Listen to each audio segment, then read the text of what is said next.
Check 1 2. Check check. Yeah, that's what I figured. I got, I got my son, I gotta go pick up,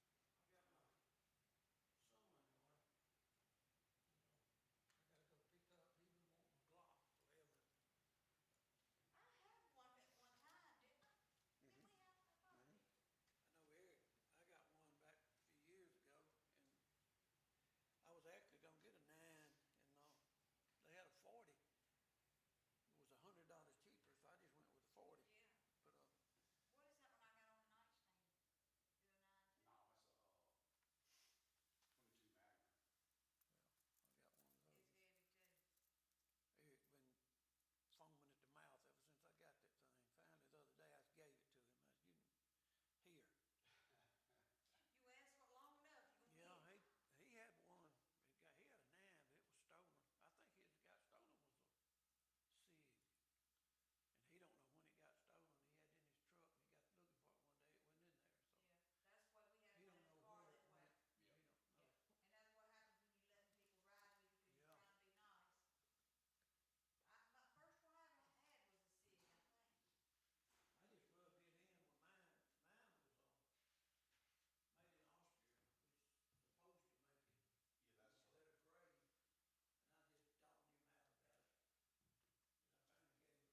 check, check, check.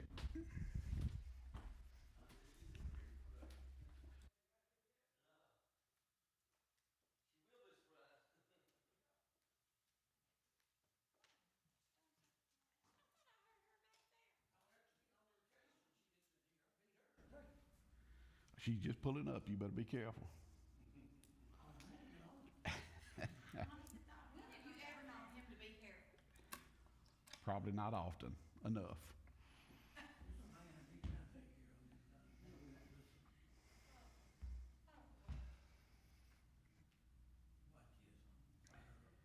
Whoa, don't do that, man. Don't tell me to wait. Always wait till now. No, now see there. I've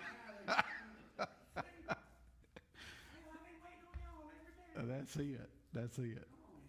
Are you online? Yeah, it's out there now. It's going. Go ahead. I think it's gonna sit there. You bring the third week next week.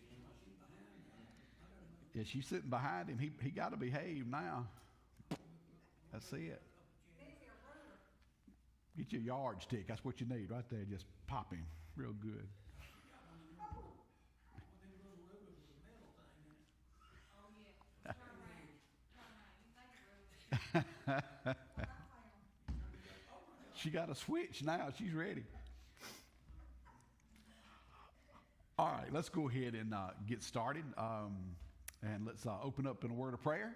And then we'll dive right into Bible study, and we'll do our prayer time, prayer request at the end tonight, as we've been doing. So let's go to the Lord in a word of prayer. Father, we thank you, Lord, for the day. We thank you for the privilege, the opportunity to be in your house tonight. Lord God, just reach down and touch us now, Father. Just minister to our every needs. Lord, we come now and ask you just to clear our minds, clear our hearts tonight of any distraction that we may bring to this place, Lord, and just allow us, Father, to come into your presence, Lord, to come into your word tonight, Lord, to minister to us individually, collectively, Lord, as we look at your creative power, Lord, as we examine your creative work tonight. Father, we love you. Turn our hearts and minds to you, Lord, and we give you praise, honor, and glory. In Jesus' mighty name, amen. Okay, so tonight will be a little bit lighter as far as subject matter goes. It'll be a good bit easier, I think, for us to follow and understand. Last week was probably one of the more difficult weeks for, as far as content goes, to kind of get through and look at the evidence for the universe actually having a beginning point or a starting point. So just to remind you, the information that I'm pulling from tonight comes from several authors. One, J. Warner Wallace, he's probably the primary author from which I'm getting this material. From several books of his: Cold Case Christianity, God's Crime Scene, Forensic Faith, The Truth and True Crime, and A Person of Interest are the primary sources of this material. But I'll also have references from Lee Strobel, who has written several best-selling works about apologetics: The Case for Christ, The Case for a Creator, The Case for Faith. And then Josh and Sean McDowell, who are widely known apologists. Josh McDowell wrote More Than a Carpenter, and then Sean McDowell, along with J. Warner Wallace, wrote So the Next Generation Will Know. So we have started 3 weeks ago. We looked at this idea of investigating truth. We talked about how truth was subjective or objective, and how objective truth is what we are seeking, because objective truth can be proven, it can be backed up, it can be demonstrated. Subjective truth is a matter of opinion. It's what we consider and what we think is important. And subjective truth can be changed based on the subject that we're speaking of. And then last week we began to look at God's creative power. We began to investigate God last week. And we had a discussion about whether we were going to be able to define the universe from inside the universe, explain why it's here, explain God's creative power by being inside the universe, or is a more probable explanation come from outside the universe. And last week we looked at the idea that the universe did in fact have a true beginning, because some of the arguments say that it didn't. It's existed forever, and it's always been the way it is, and it came from the laws of physics and chemistry and time and space, and those things caused the world to be created and all of creation to come into being.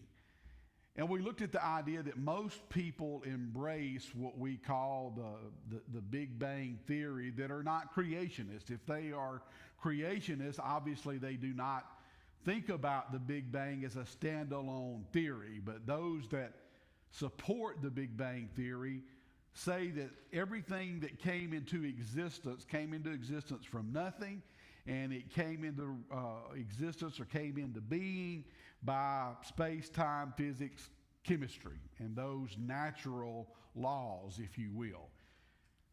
But we as Christians, okay, we believe that God may have had a bang somewhere, but God was the banger. God actually spoke words and the world appeared, and God spoke words and the sun and the moon and the stars appeared, and God spoke words and he breathed life into man, and man began to exist. So we believe in God as an external cause to the universe. So tonight we're going to look at this idea. We're going to rest on the fact that the universe had a beginning, that it has not been perpetually in existence, and that it had an actual start. And we think the start, based on the evidence we've looked at thus far, is the result of an outside cause, an intelligent cause that caused life to begin. And tonight we're going to look at fine-tuning. We're going to look at how creation, how the universe, how factors had to come into play to make our planet a livable space.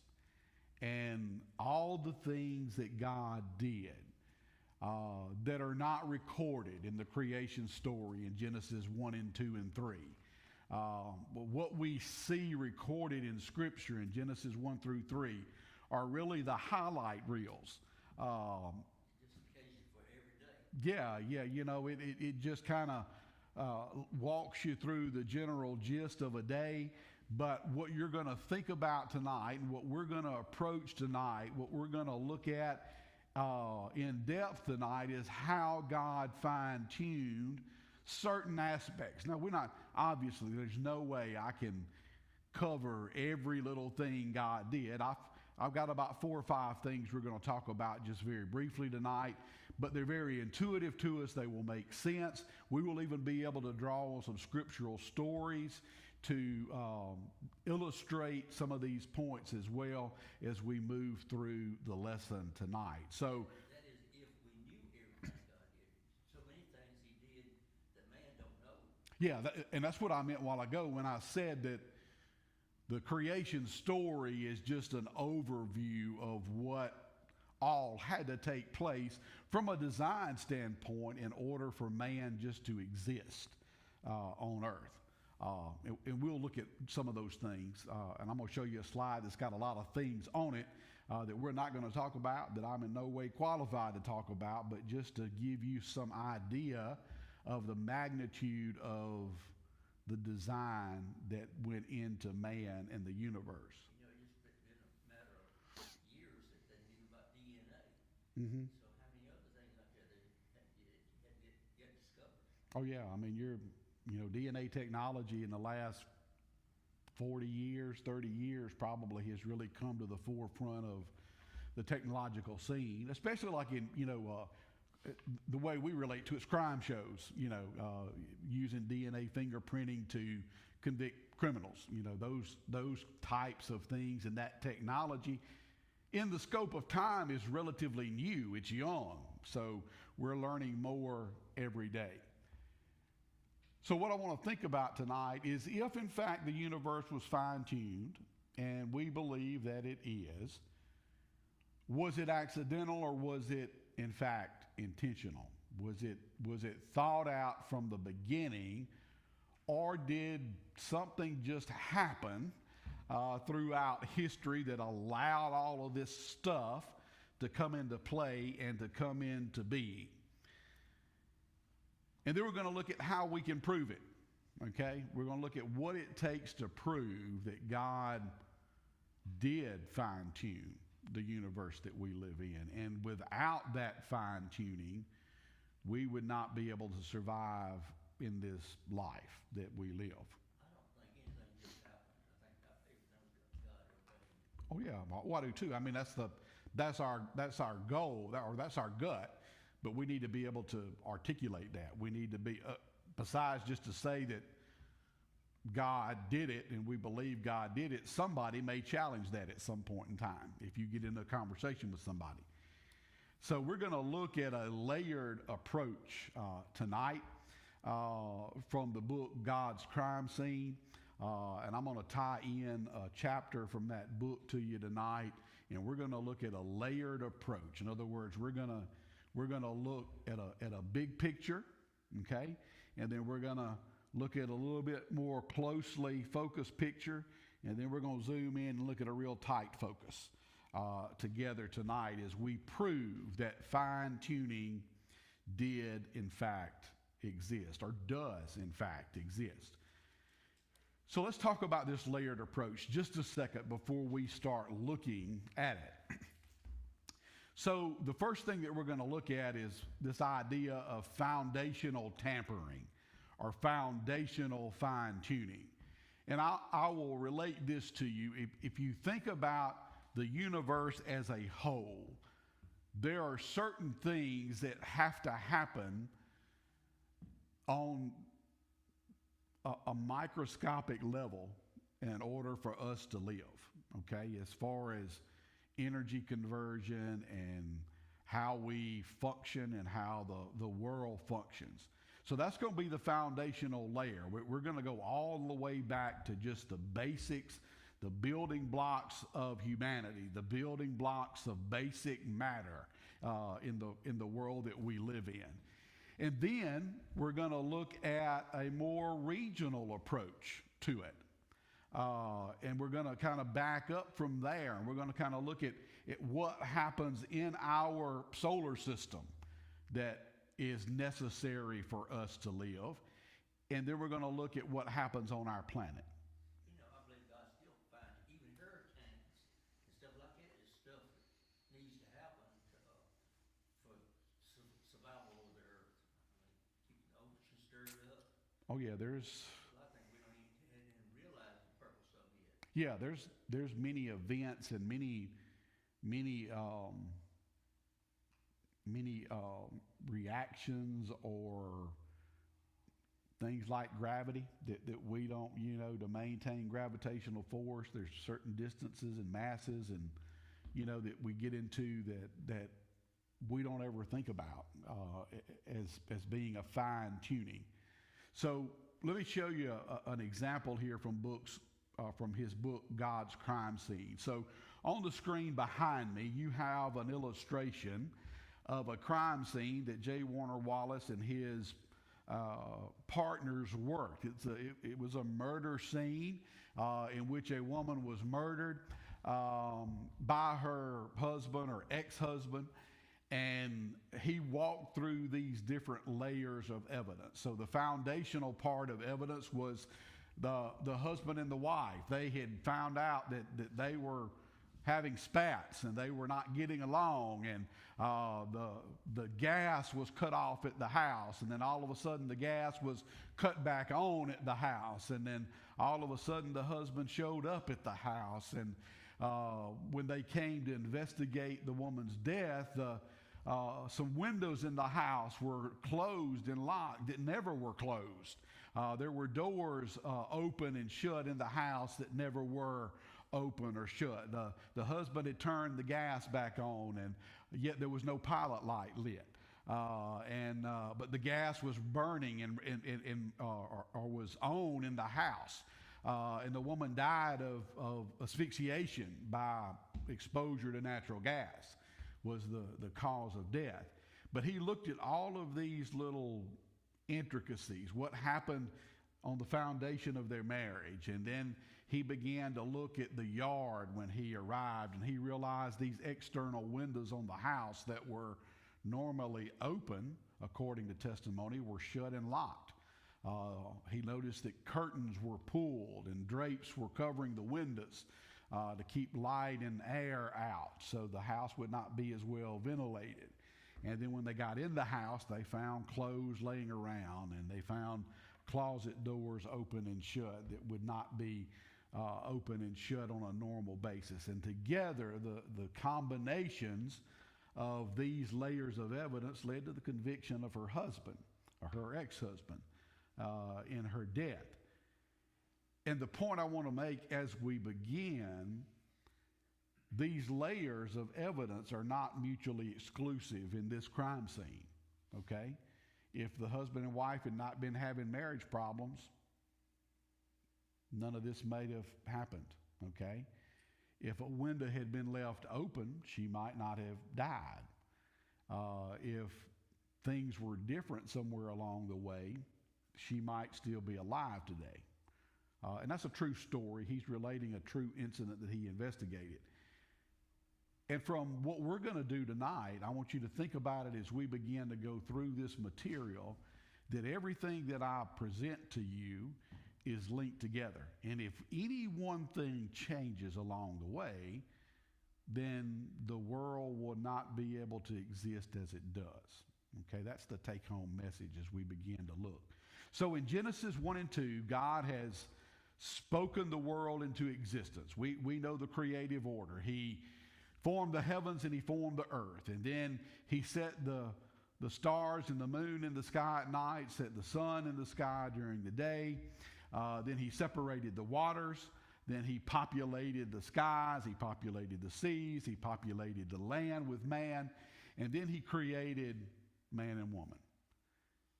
And he looked at everything and he said that it was good.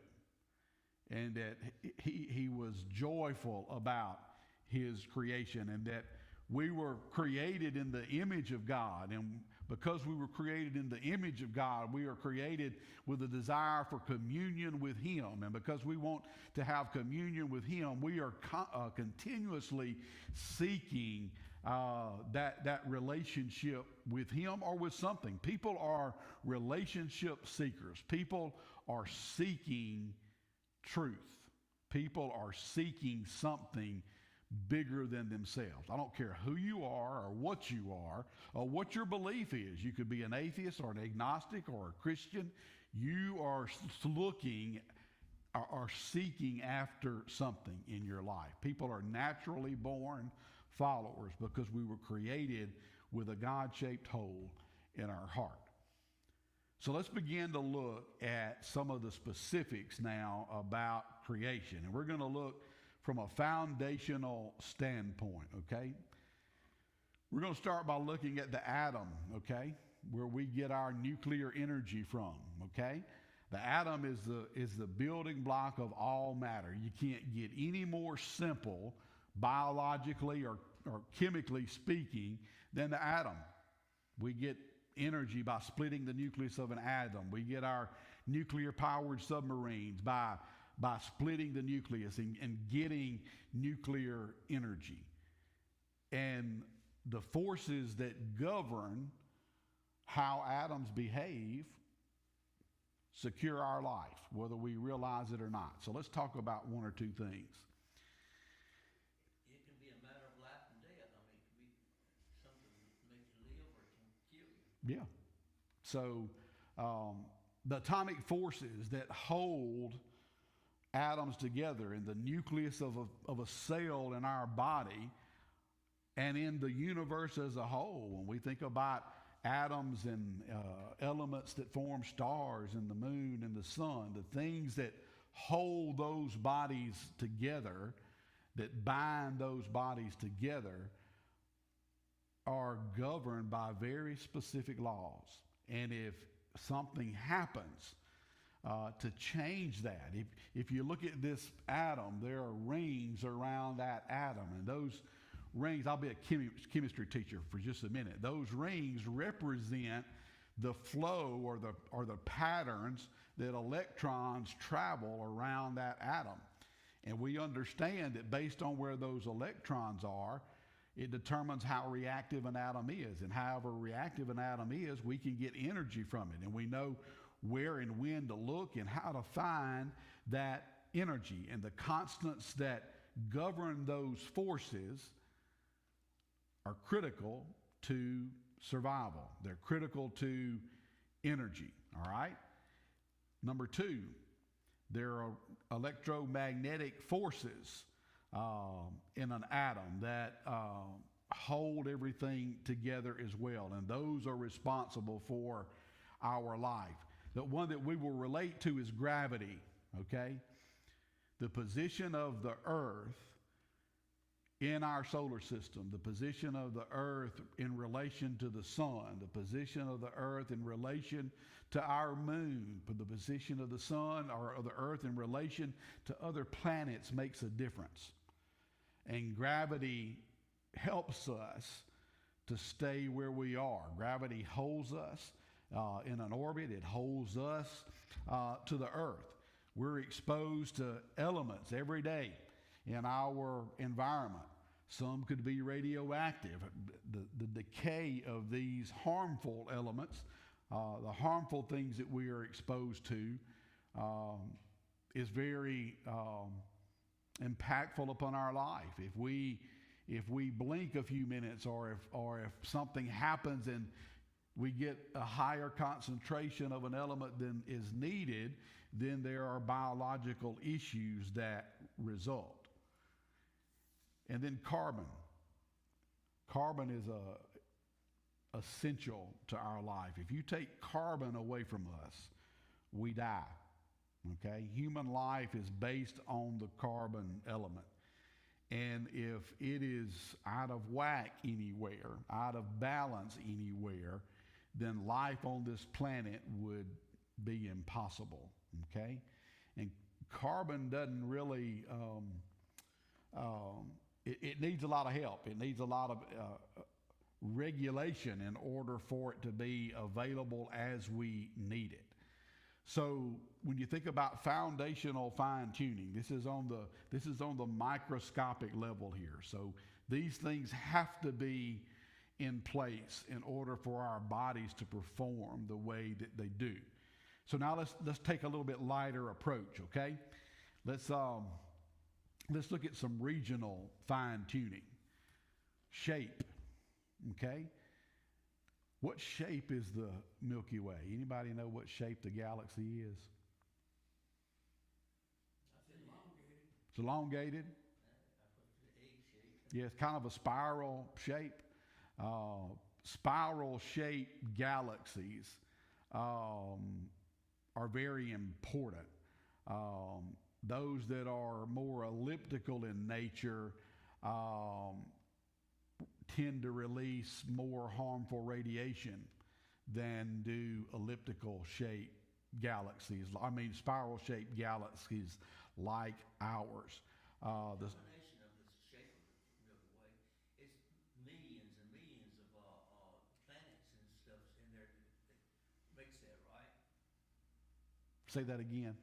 The Milky Way, what the determination of that is all the planets and everything's in the Milky Way, stars. We're fixing to get to that in a minute. All of this is interconnected. So the shape of the galaxy is one thing, but then the planets inside that galaxy are another. So when you think about what are our closest neighbors planet-wise? Mercury on one side, Jupiter, Venus, and Earth and Mars. Earth, Jupiter, Mars, okay? Those are larger planets than us. They shield us from radiation. They shield us from asteroids and heat or and cold that might come our way. So the position of our planet in respect to other planets makes a difference. The right composition of our crust, of our days and nights, the closeness that we are to the sun. If we were any closer to the sun, we would burn up. If we were any further from the sun, we would freeze to death. If the Earth's rotation on its axis tilted too much one way or the other, things get out of control. And we talked a little bit as we closed last week about Joshua. And when he prayed that the Lord would extend the day, you know, without causing tremendous cosmological effects, you know, things in the cosmos, for God to extend a day and there not be any after effects is a true miracle. Because if any of these things falter or waver any at all, things don't work the way they should, and our life would cease to exist. The cycle of night and day, the cycle of the seasons, the closeness and the distance from the sun, all make life on earth possible. Yeah, everything. Everything stopped, froze, you know, and for that not to be, or for that not to have effects today is rather miraculous. And he just did it just because Joshua asked him. And He literally had to turn the world upside down to make it happen. yeah, I mean, All laws that we know of that had to go out the window. yeah, everything ceased. I mean, everything just stopped in its place and allowed God's will to be done. So weight and mass, you know, the weights of planets, the overall mass of the planet helps keep it on orbit. And if it varies much one way or the other, it could get out of orbit. Think about flying an airplane. If you were flying an airplane and you were taking off in an airplane and you were going to fly from Jackson to Memphis, and you set all your switches and controls and everything before you took off, and you're flying purely by instruments. You're not looking outside at landmarks or anything. You're flying off of instruments. If you change your heading by a degree or so, you're not going to end up where you think you're going. You may not end up in Memphis. You may end up in Atlanta.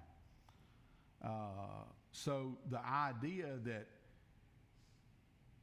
God fine-tunes our world and keeps everything in check is pretty remarkable. There's a certain amount of oxygen that we require. There's certain percentages. And if that gets out of balance because of shape and orbit and the movement of planets, you know, things get out of whack. Size matters, okay? The size of our planet compared to our moon. The size of our moon compared to our planet. The size of our moon compared to other moons matters. As we begin to think about how those bodies shield and protect us and how they move with us in orbit, those things make a difference. And then our position in the Milky Way's position in the universe matters. So position is everything. As we begin to think about these things in our multi-planet solar system, the way God made it allows us to live. We're not too close. We're not too far away. Our planet is not too big. It doesn't weigh too much. The composition of our soil and our air and our atmosphere are just right. The fact that we exhale carbon dioxide and plants make oxygen. The fact that we keep those ratios in balance matter. The fact that we depend upon honeybees to pollinate plants matters. The fact that God set in place parameters makes our world habitable. I got a question that's a little bit off kilter. Okay. But you're talking about the nuclear stuff. And I had a nephew that was in the Navy. He was on a nuclear submarine. Mm-hmm. And we talk about sometimes with the weight imbalances. And you got a cruise ship or fighter that weighs hundreds of thousands of tons. You got a submarine that weighs much, but the submarine can submerge and be out to sea for, I think he was out to sea sometimes for 4 to 6 months. Yeah, at a time. Without oxygen. I'm thinking, how do you have that much oxygen in a submarine? Yeah. But you don't see land for, I mean, I think you're crazy. Well, yeah, I would go nuts. oh, I would too. I'd go nuts. I wouldn't even want to go on a cruise. Yeah. They got machines now that could make that oxygen in You the know, you submarine. think Yeah. about it, just Yeah. I mean, just to. where they make it from. I mean, you have no oxygen coming in. Yeah. I mean, yeah. Or they're producing it mechanically, and then probably recycling it over and over, purifying and recycling. They say they can stay underwater for a year. Well, Yeah. they was underwater 6 months ago. Yeah. Way back, Yeah. I mean, 30 years ago. when you think about all of those things that, you know, and think about what man has to do that, and God just says, boom. You know, God doesn't need a machine. God doesn't need anything to regulate that. It's amazing. You don't have to do a whole lot of figuring. No, no. Man has to take a lot of stuff into account in dealing here on Earth. It's like that magnetic field, the magnetic north and the true north. Mm-hmm. It depends on what part of the country you're in, what magnetic north is. I mean, it'd be much. I know much as 12 degrees, probably more than that, but Yeah. different areas. You think about how brain-wise we are. A pigeon and a duck and a goose can use magnetic field to get where they're going. Right. To show you how smart we are. Right. A darn bird with a BB brain, Can do better than we are. thousands of miles, and end up same place. Exactly. Look at the dolphin. Yeah. My hummingbirds come back to the same place every year. Yep. They know what they're doing. They know what they're doing. Amazing when you think about it. That's it. Daddy used to try to get rid of dogs and carry them way off somewhere. And 2 or 3 days later, dogs show back up. You know, way back on. That's it. Where you carry 'em. That's it. We've already hit these 4 points, but I do want to read you this fact that I found. Earth orbits the sun within a tight habitable zone where, statistically speaking, it is highly unlikely for a planet to happen to exist. If Earth were very slightly more distant or slightly closer, a stable water cycle would be impossible. Also, small changes in the orbital tilt of our planet or minor variations in the tilt of the Earth's axis would disallow our climate. The length of rotation matters as well. If Earth rotated slower, our days would be too long and our nights too cool to support life. If it were shorter, the wind speed would be too extreme for us to even stand on the face of the Earth. So just, you know, think about the complexity there. You know, scientists says that we're in danger of the north and south pole switching. Is that on a heard anything when it happens? If it does happen? I haven't heard that. So I'll have to look and see. I don't know if I heard it in the news or one of the scientific programs. It'd be impossible for that to happen, wouldn't it? They said it happened before. Scientists has said it had, but I don't know. I'll have to look it up. I don't. That's a new one on me. I'll look.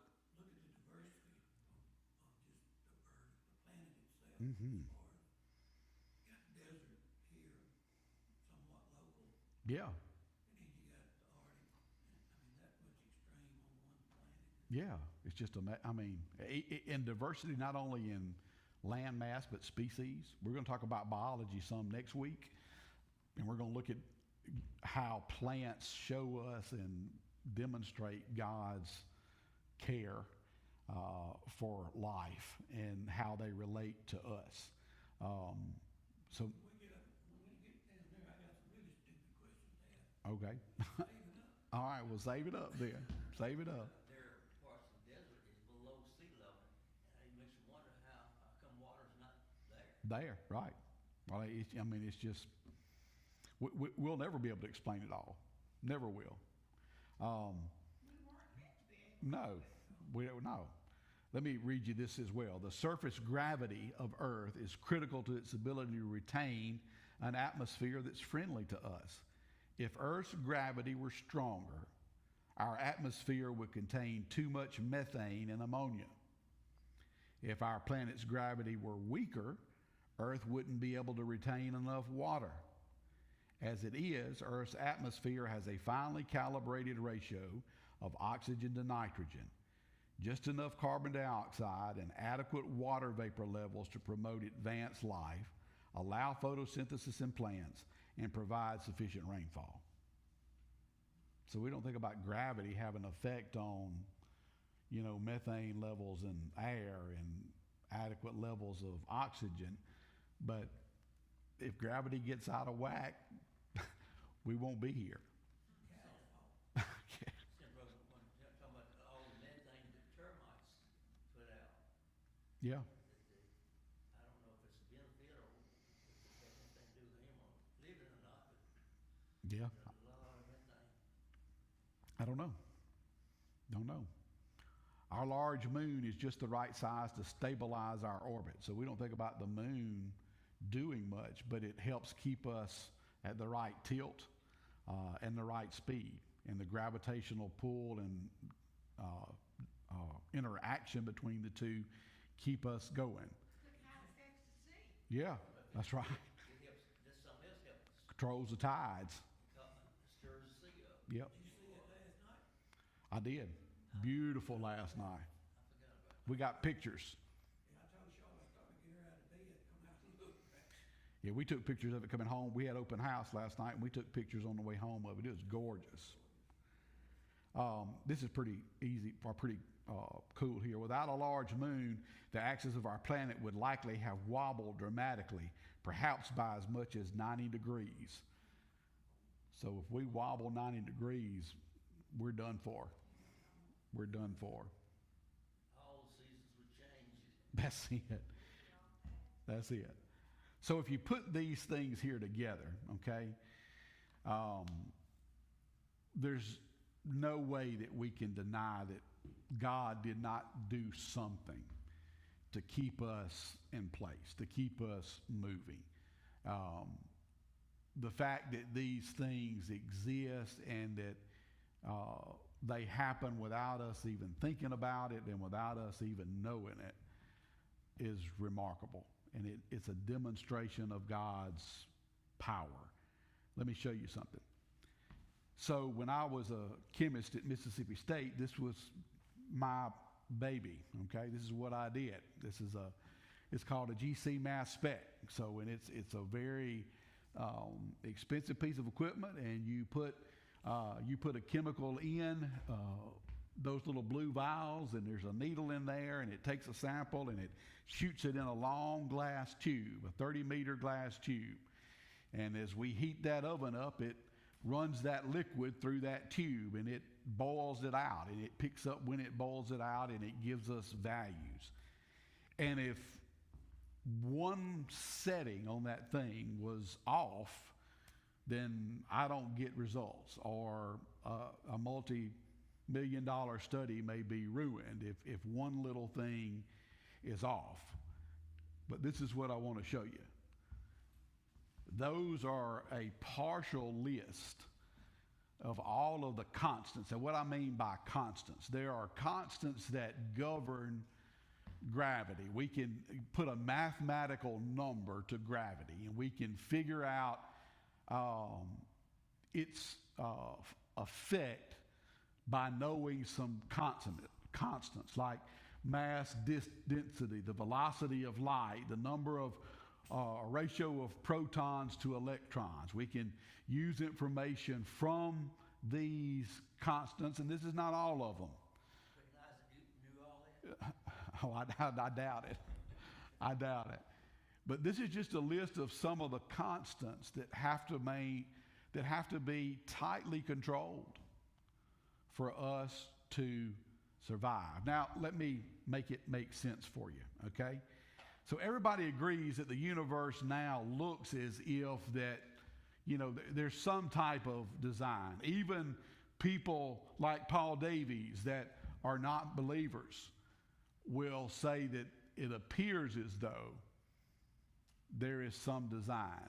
They won't agree that God did it. They may not put their finger on God as the cause, but many people now look at the universe and say, well, maybe it did have a beginning and maybe it is fine-tuned, but we don't know what it is. What's the odds? 1 in 100 billion or maybe even more than that? Funny you should ask. Funny you should ask. So, the views here that we've talked about are either inside the room or outside. So we're trying to prove that Earth came into being and it is controlled and regulated by things that are going on inside the universe, or God is actually out there doing something and God is actually taking care of us every day. So those are the two views that we have to cycle between.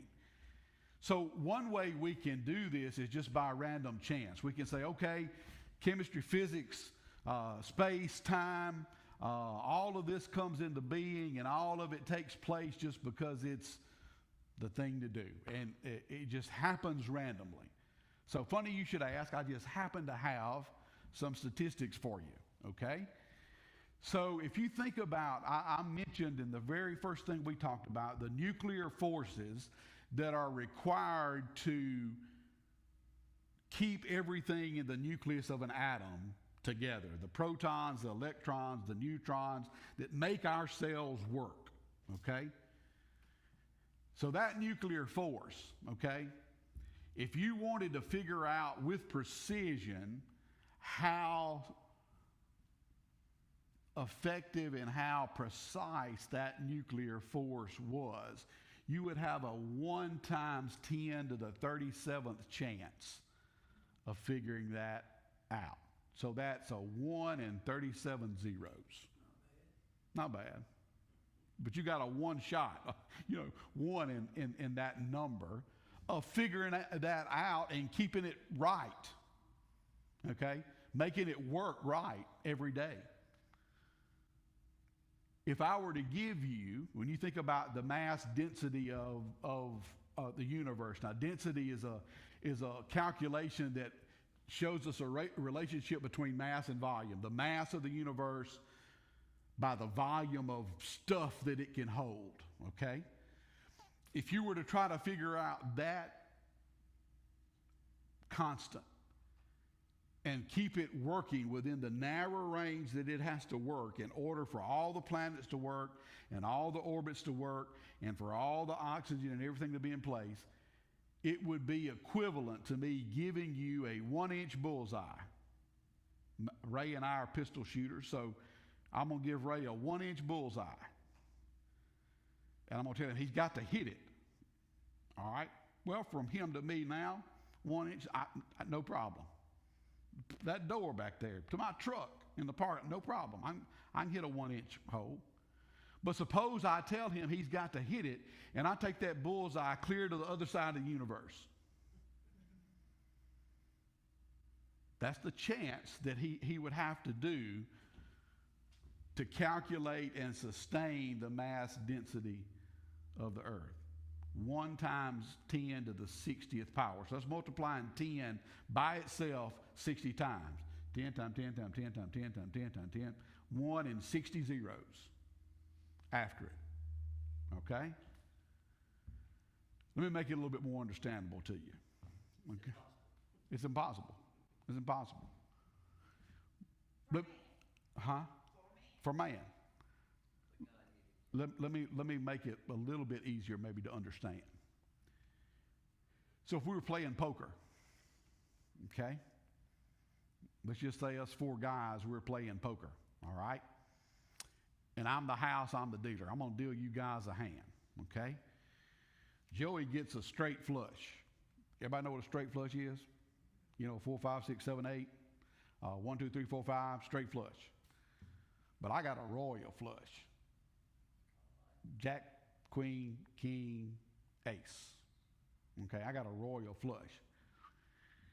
The chances of me getting a royal flush one time is like 1 in every 650 hands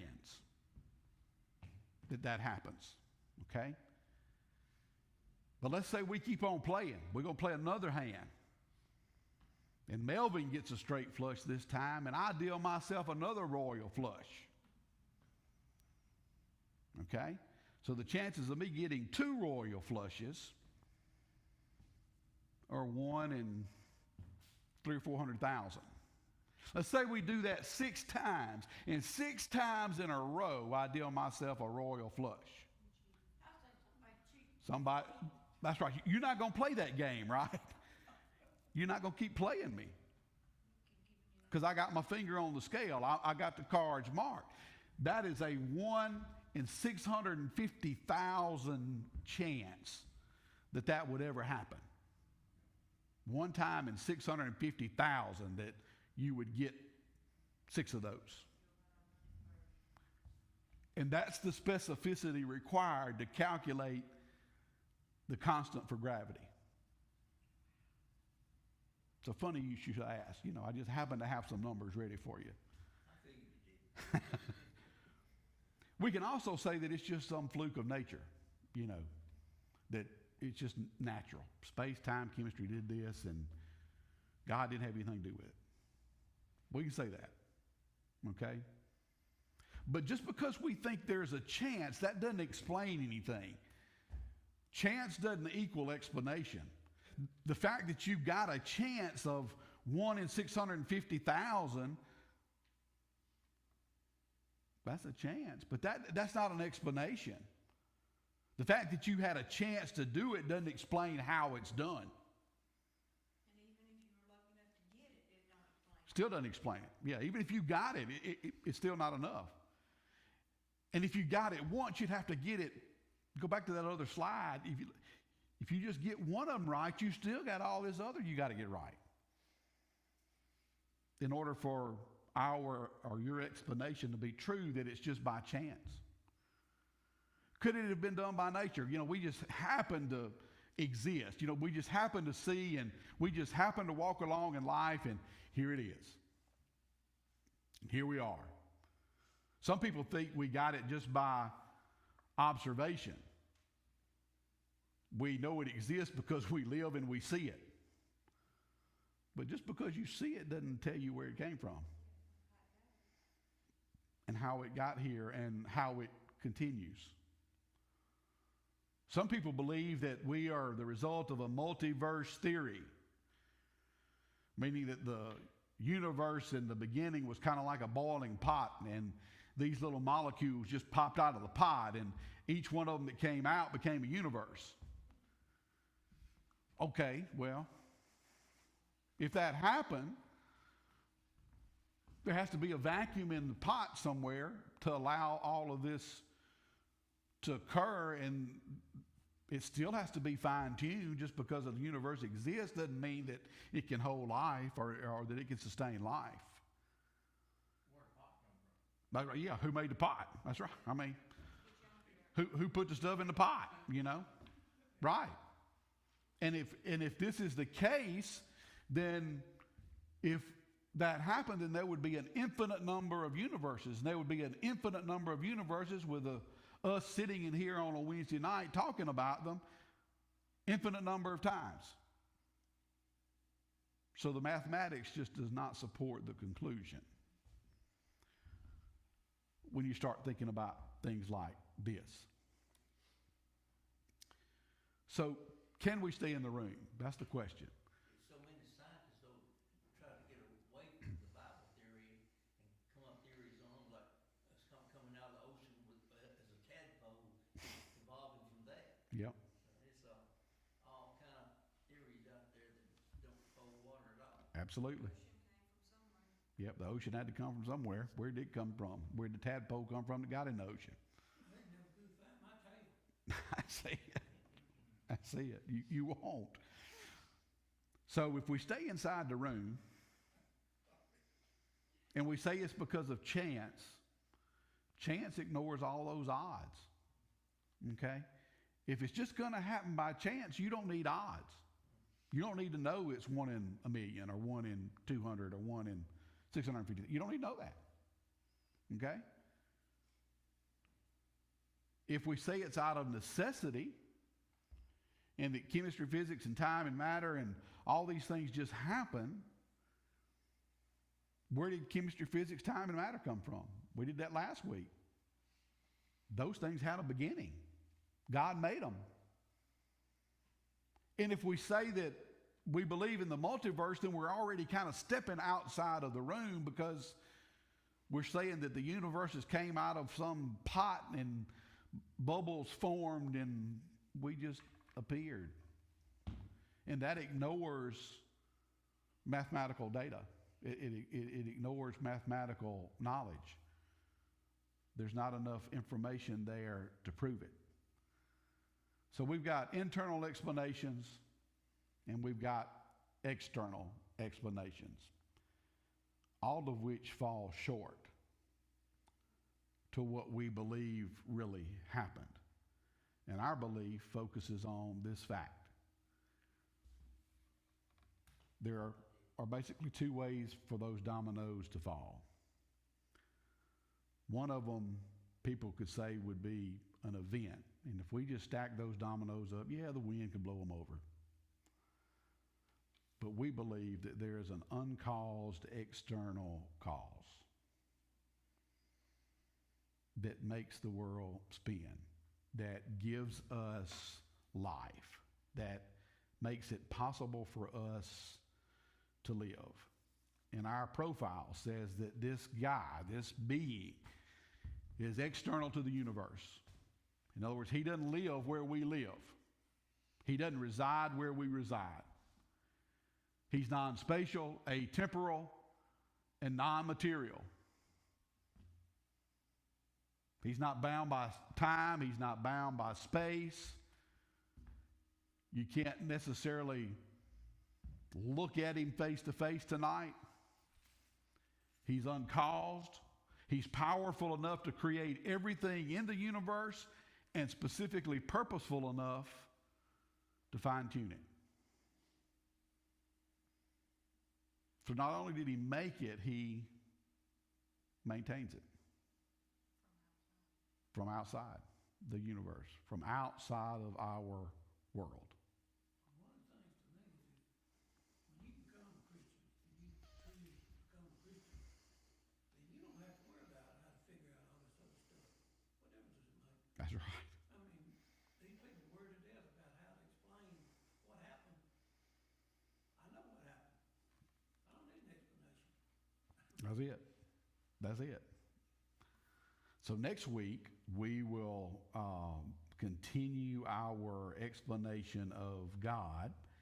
We will look at biology next week. We're going to look at how God biologically sustains us and look at a biological model that you might not believe as a true indication of God's creative, intelligent design.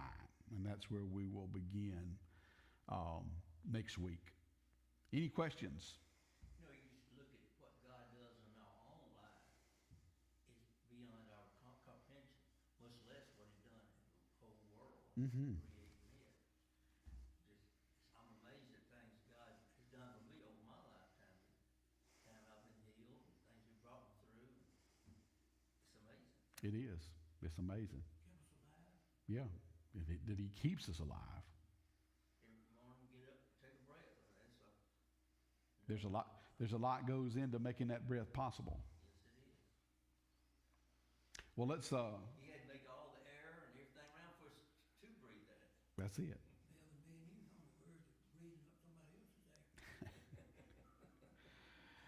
air. Let's go to the Lord in a word of prayer, and then we will jump offline here, and then we'll